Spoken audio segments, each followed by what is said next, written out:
Venceu, não convenceu e não fez o mínimo necessário para já sair do Maracanã praticamente classificado. O Fluminense teve a chance de ouro de classificar na Libertadores e não conseguiu fazer o mínimo. E agora depende de outros resultados para chegar no mata-mata da competição mais importante do continente. A grande pergunta que paira no ar, e eu vou responder logo depois da vinheta, é a seguinte: será que o Fluminense ainda consegue se classificar na Libertadores?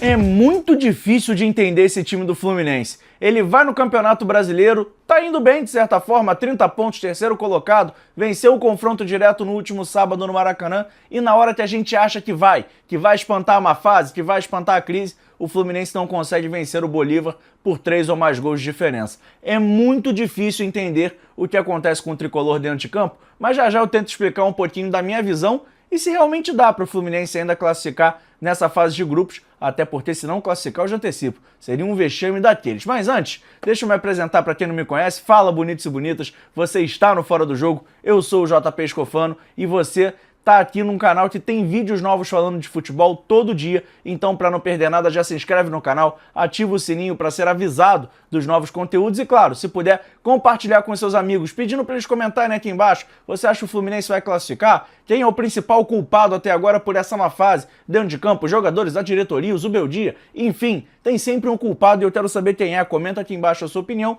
e claro, se você puder deixar o like pro YouTube, recomendar o nosso vídeo para mais pessoas, seria muito importante, até porque a gente está criando uma comunidade que fala de futebol todos os dias com vídeos inéditos por aqui nessa plataforma. Mas vamos ao que interessa, falar sobre o Fluminense, que realmente é um time que, como eu vinha falando anteriormente, é muito difícil de entender. O Fluminense no Campeonato Brasileiro faz um bom campeonato, um time consistente, um time competitivo, mas é aquilo que eu já tinha falado no vídeo do Zubeldia e tinha falado até no vídeo de reestreia aqui do canal, quando eu falei sobre o Hulk. É um Fluminense que tem muita dificuldade de assumir o protagonismo e ontem, contra o Bolívar no Maracanã, não foi diferente. O Fluminense fez um gol muito cedo com o Lúcio Acosta e precisando vencer por 3 gols, quando você marca um gol logo no início contra uma equipe que vinha jogar um pouco mais fechado, você já imagina que as coisas não vão ser fáceis, mas seriam menos difíceis do que elas indicavam. E mesmo assim foi um Fluminense que apresentou muitas dificuldades e os mesmos velhos problemas de sempre. Um Fluminense que criou muitas chances, mas um Fluminense com um alto problema de conversão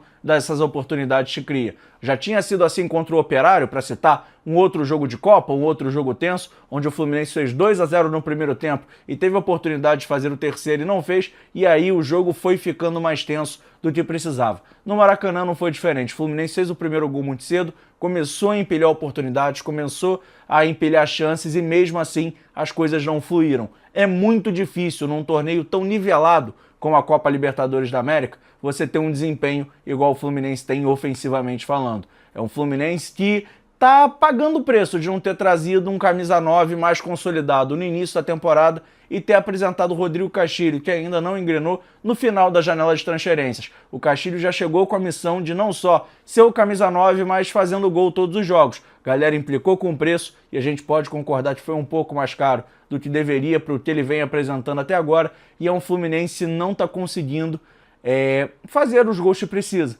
Tanto que o John Kennedy, artilheiro do time na temporada, ao meu ver, foi substituído no pior momento. E já a gente fala sobre a gestão de time do Zubeldia nesse jogo, que pra mim, eu já classifico como bizarra. O Zubeldia não é que ele perdeu a chance de classificar o Fluminense, até porque ele estava lá em cima, ele estava suspenso, quem dirigiu o time foi o Matos Cubeiras, mas é inacreditável o que fez o staff técnico do Fluminense nesse jogo.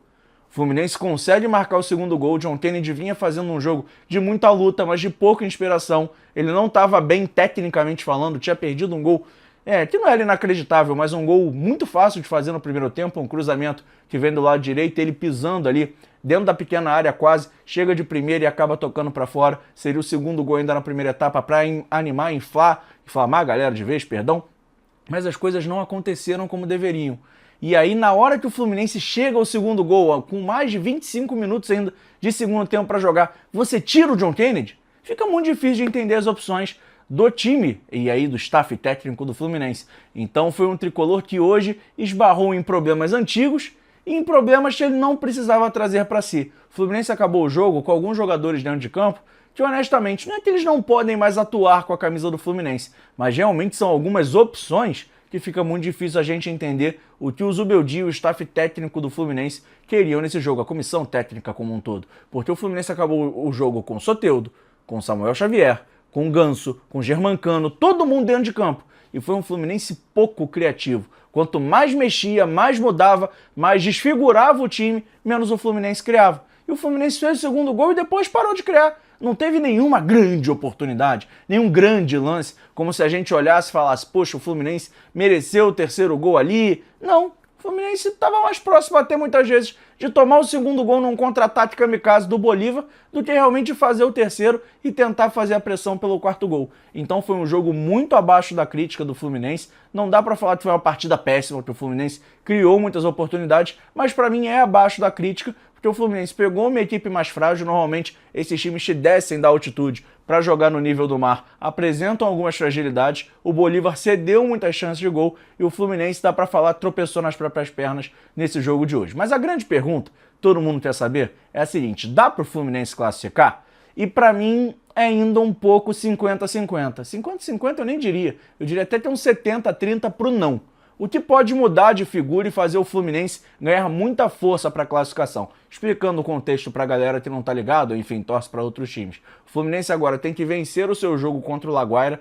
Todos os jogos são no dia 27 da semana que vem. Então o Fluminense tem que vencer o Laguaira e torcer por um tropeço do Bolívar jogando como mandante. E por que eu falei jogando como mandante e não jogando em casa? Porque tá tendo uma crise na Bolívia, tendo ali protestos, enfim, todo um problema civil, social por lá.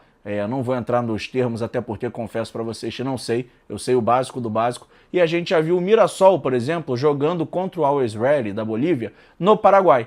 Então corre o risco do jogo do Bolívar ser movido de lugar. E aí esse jogo sendo realizado no Paraguai ou em qualquer outra praça, o jogo perde o grande fator e o grande charme e o grande ingrediente do Bolívar, que é a altitude. E o Independente Rivadavia, que já foi eliminado do Campeonato Argentino, tem esse último jogo antes da Copa do Mundo, pode jogar em níveis iguais, mesmo com um time reserva, ou enfim, um time misto, e ele pode competir contra o Bolívar. Não seria nenhum pecado o Bolívar tropeçar contra o Independente Rivadavia a nível do mar.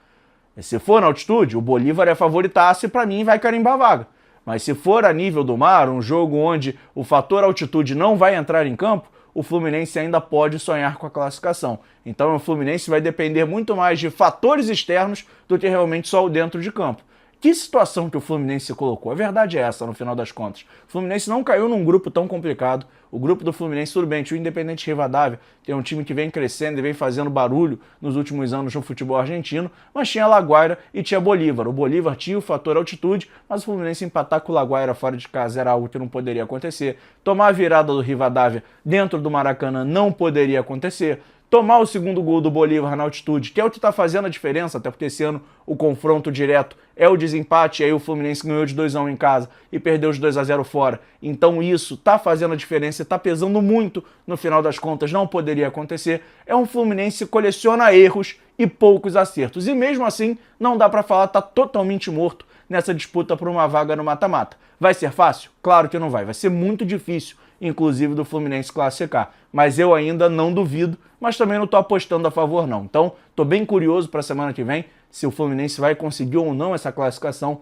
mas não vai ser moleza não. Vamos ficar de olho, porque essa história, essa última rodada desse grupo do Fluminense promete muito dentro e fora de campo, a depender do que aconteça lá na Bolívia.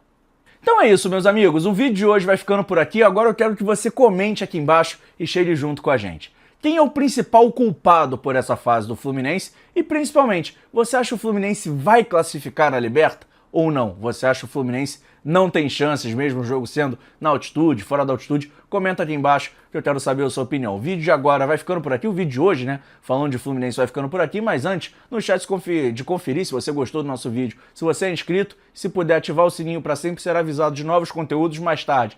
Eu vou estar falando do Danilo do Botafogo, então se você tem um amigo botafoguense, já manda para ele o canal, fala, pô, fica atento, JP vai falar um pouquinho aí sobre a questão do Danilo no Botafogo, que foi afastado. Enfim, tem outros assuntos, você pode maratonar a última semana aí. Ontem teve especial de convocação, vídeo sobre o 25, vídeo sobre o Neymar, enfim, teve muito conteúdo legal nos últimos dias aqui no canal, então vale a pena dar uma conferida. E se você puder compartilhar com os amigos, deixar o like, é muito importante pra gente. Se quiser conhecer um pouquinho também do nosso trabalho nas redes sociais, sociais é o @JP Fora do Jogo, aqui o Instagram, enfim, as redes sociais do canal, onde a gente posta vídeos exclusivos, algumas coisas, alguns conteúdos por lá, e o meu perfil pessoal é @JP Escofano. Eu sou comentarista de futebol, para você que não me conhece, eu trabalho na Super Rádio Tupi, além de ter aqui o meu canal, e lá eu posto a minha agenda, os jogos que eu vou comentar na semana. Se você puder chegar junto por lá também, eu te agradeço. Então é isso, o vídeo de hoje vai ficando por aqui. O Fluminense ainda tem um pulso que ainda pulsa. Não tá pulsando forte, não. O Fluminense tá mais morto do que vivo, mas eu ainda não coloco o Fluminense como eliminado não, por conta desse detalhe. Vamos acompanhar como é que vai ser esse final de grupo e essa última rodada de fase de grupos para o Fluminense na Libertadores, porque ela vai decidir tudo. Se o Fluminense vai jogar o mata-mata da Liberta, se ele vai jogar os playoffs da Sula, ou se ele vai ser eliminado, porque ainda corre esse risco, e aí seria um vexame total e pleno. Então, é isso, rapaziada. Forte abraço, JP Escofano fechando o vídeo por aqui. Tamo junto e tchau, tchau.